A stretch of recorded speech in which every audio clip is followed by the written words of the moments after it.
जय श्री कृष्ण दोस्तों। जन्माष्टमी की आप सभी लोगों को हार्दिक शुभकामनाएं।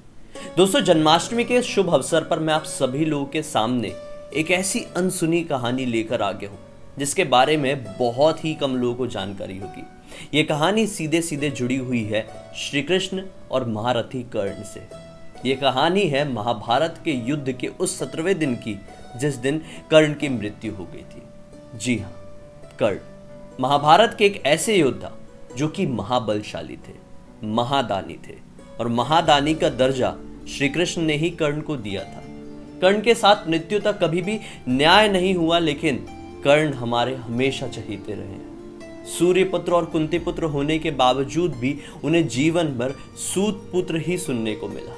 तो आइए श्री कृष्ण और कर्ण के संवाद की वो कहानी जानते हैं जिस संवाद में आप सभी लोगों को पता चलेगा कि कर्ण की आखिरी इच्छा क्या थी और किस तरीके से भगवान श्री कृष्ण ने कर्ण की मरने से पहले वाली इच्छा यानी कि आखिरी इच्छा को कैसे पूर्ण किया।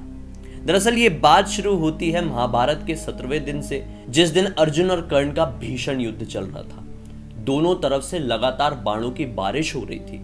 यहाँ सूर्य ढलने को आया था और युद्ध का कोई नतीजा निकल ही नहीं रहा था। श्री कृष्ण को काफी ज्यादा फिक्र हुई कि अगर इस तरह से युद्ध चलते रहा और इसका परिणाम नहीं आया और कर्ण अगर आज बच गया, कर्ण की अगर मृत्यु नहीं हुई, तो पांडवों के लिए युद्ध जीतना बहुत ही ज्यादा मुश्किल पड़ जाएगा। इसलिए श्री कृष्ण चाहते थे कि 17वें दिन पर कर्ण की किसी भी हालत में मृत्यु हो जाए।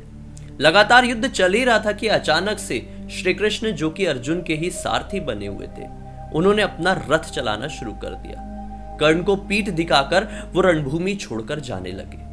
ये चीज देखकर कर्ण भी और अर्जुन भी काफी ज्यादा हैरान हुए। अर्जुन ने तुरंत कहे कि हे माधव, आप इस तरह से रणभूमि छोड़कर क्यों जा रहे हैं? मेरा युद्ध कर्ण के साथ चल रहा है और इस तरह से एक योद्धा को पीठ दिखाकर रणभूमि से जाना कायरता की निशानी होती है, योद्धा की नहीं। ये बात सुनकर श्री कृष्ण ने अर्जुन से क्या कहे कि कई बार अगर आपको चतुराई से युद्ध जीतना है और धर्म की स्थापना के लिए, किसी अच्छे कारण के लिए युद्ध जीतना है, तो रणभूमि छोड़नी होती है। और तुम तो बहुत अच्छे से जानते हो, पूरी दुनिया मुझे रणछोड़ नाम से भी जानती है, तो इसमें कुछ बुराई नहीं है। मैं जो कहता हूं वो करते जाओ, देख लेना परिणाम तुम्हारे हक में ही आएगा। बस श्री कृष्ण उस रथ को आगे ले जाते गए। कर्ण भी ये देखकर बहुत ज्यादा हैरान थे। उन्हें क्रोध भी आया। उन्होंने आवाज लगाई अर्जुन को, लेकिन श्री कृष्ण अपना रथ रोकने को तैयार नहीं थे। कर्ण ने भी अपना रथ बढ़ा दिया अर्जुन के पीछे पीछे। अर्जुन आगे आगे, कर्ण पीछे पीछे, अर्जुन आगे आगे, कर्ण पीछे पीछे। कर्ण लगातार अर्जुन को आवाज लगाए जा रहे थे और कर्ण को क्रोध भी आ रहा था। एक पर्टिकुलर जगह पहुंचने के बाद अर्जुन का रथ रुक जाता है। श्री कृष्ण ने अर्जुन का रथ अब रोक दिया था। जैसे ही कर्ण ने देखे कि अर्जुन का रथ रुक गया है, तो उन्होंने भी अपना रथ रोक दिया और फिर दोनों के बीच में वापस से बाणों का युद्ध चलने लगा। थोड़ी देर तक ये बाण एक दूसरे के ऊपर बरसते रहे और अचानक से कर्ण के रथ का पहिया जमीन पर धंस गया। शायद वहां की जो जमीन थी वो उतनी ज्यादा कठोर नहीं थी कि एक रथ का भार आसानी से संभाल ले। इसीलिए शायद श्री कृष्ण ने अर्जुन का रथ वहां पर लेकर आए थे कि कर्ण उसी जगह पर रोके और कर्ण के रथ का पहिया जमीन के अंदर धंस जाए। अचानक से कर्ण ने पाया कि इस तरह से उनका रथ अब गिरने वाला है, तो अपने पहिए को निकालने के लिए रथ से उतरने लगे। यहां पर अर्जुन ने कर्ण के ऊपर बाण चलाने बंद कर दिए। श्री कृष्ण ने तुरंत अर्जुन से कहे कि हे अर्जुन, आप अभी बाण चलाना बंद क्यों कर दिए हैं? यही तो सही अवसर है। कर्ण निहत्ते हैं, उनके ऊपर वार कीजिए और कर दीजिए उनका वध। यह सुनकर अर्जुन ने कहे कि यह तो गलत होगा ना माधव। इधर से कर्ण ने भी कहे कि अर्जुन, मैं अपने धनुष बाण रखकर अपने रथ को ठीक करने के लिए उतर रहा हूं। तुम मेरे ऊपर अभी बाण मत चलाना। जब मेरे हाथ में धनुष बाण आ जाए तब युद्ध करना।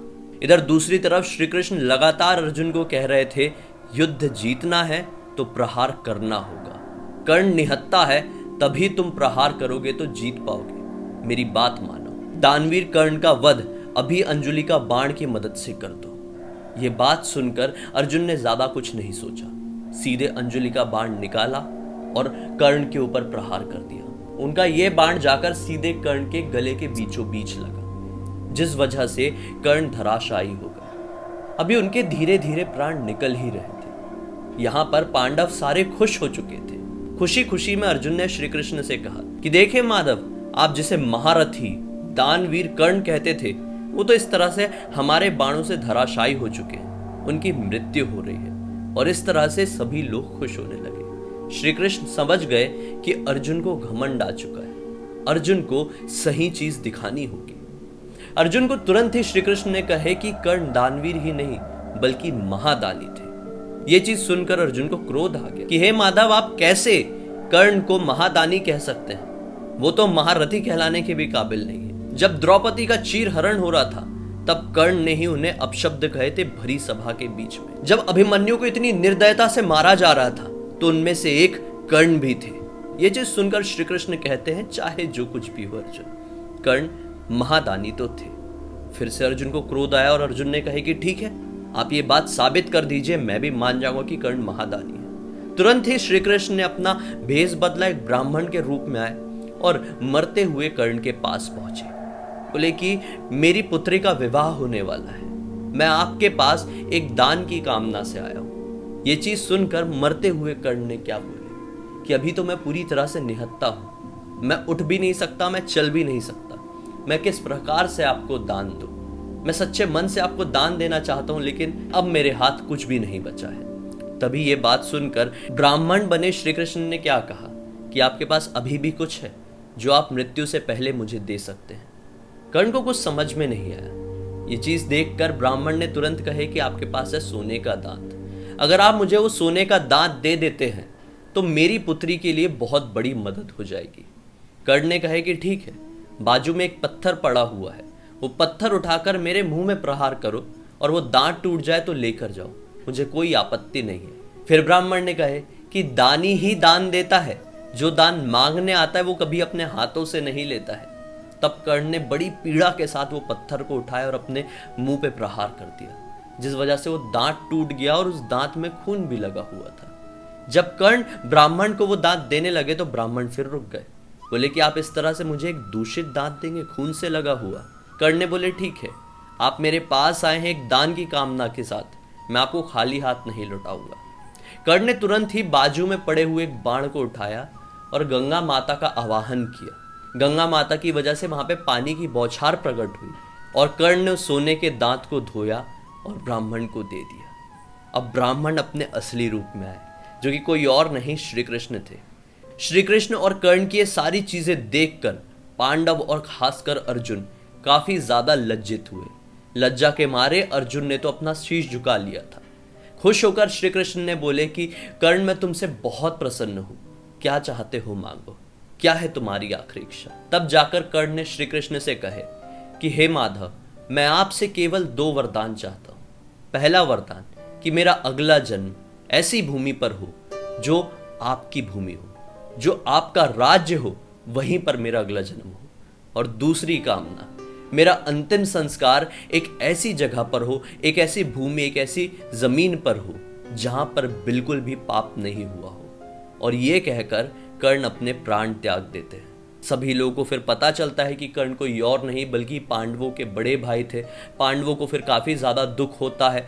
फिर आखिरकार ये चीज सोची जाती है कि अब किस तरह से कर्ण की आखिरी इच्छा पूरी की जाएगी। ऐसी कोई जमीन बची ही नहीं है यहाँ पर इस पृथ्वी में कि जहां पर एक बूंद भी पाप नहीं हुआ हो। लेकिन श्री कृष्ण ने वरदान तो दिए थे, उनकी ये इच्छा पूरी करना जरूरी था। तो श्री कृष्ण ने कर्ण का अंतिम संस्कार कहीं और नहीं बल्कि अपने हाथों में किया, जहां एक बूंद भी पाप होने की शंका हो ही नहीं सकती थी। इसी तरह से श्री कृष्ण की वजह से कर्ण की आखिरी इच्छा पूरी भी हुई और पांडवों का घमंड भी पल भर में पूरी तरह से खत्म हो गया। मुझे उम्मीद है कि आज बताई हुई ये कहानी, ये जानकारी आप सभी लोगों को पसंद आई होगी। श्री कृष्ण की लीलाएं इतनी ज्यादा अनोखी है, जिनकी हम बातें करने बैठेंगे ना तो ना जाने कितने दिन निकल जाएंगे। खैर, अपने वीडियो के जरिए तो आप लोगों के सामने लगातार अच्छी अच्छी जानकारियाँ, अच्छी अच्छी लीलाएं, अच्छी अच्छी कहानियाँ लेकर आने की हमेशा कोशिश करते रहता हूँ। अब तक इस वीडियो को देखे हैं, वीडियो को पसंद किए तो लाइक ज़रूर कर देना। चैनल को सब्सक्राइब करके बेल आइकन को दबा के ऑल के ऑप्शन में क्लिक करना है, क्योंकि इसी तरह के हैरान कर देने वाले अनोखे वीडियो आप लोग के सामने डेली लेके आते रहता हूँ।